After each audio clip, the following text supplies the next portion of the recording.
Монгол улс орчин үеийн хөгжил дэвшилтэд хөл нийлүүлэн алах гэж оролцсон цагаасаа эхлээд байнга сөрөг дарамтанд орж ард иргэдээ хорлож явсан байх юм. За жишээ нь нефтийн салбар байна.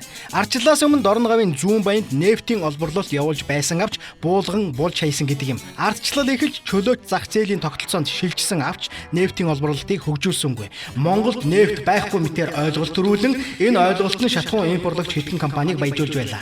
Дараах нь Дорнтын таамсагт нефт олборлож эхэлсэн авч тэр нефт нь хилд авч алга болдог ба Монголын баялаг биш Хятадын баялаг мэт ойлголт төрхүүц төрөмгийл донд явсаар олон жил болов. Дэлхийд дахинд нефт болон нефтийн бүтээгдэхүүн хямдарч өөр бусад их үүсвэрээс шингэн түлш гаргаж авах технологи руу шилжиж байхад Анад Монгол улс нефтийн хачигдалтайгаа зууралдан суусаар байна. Шалтгаан нь өнөө хэдэн нефт олборлогч компаниуд.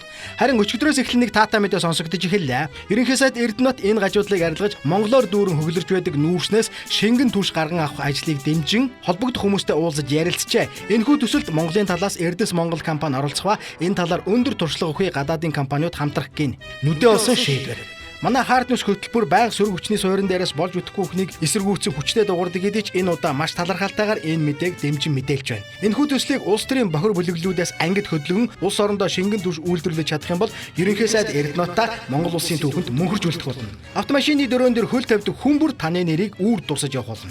Дуудах нэрийг эцэг их, дуурс халдрыг өөрөө гэдэг шүү дээ. Их нутагтаа шингэн түвш үйлдвэрлэх ажилд тань амжилт хүсье.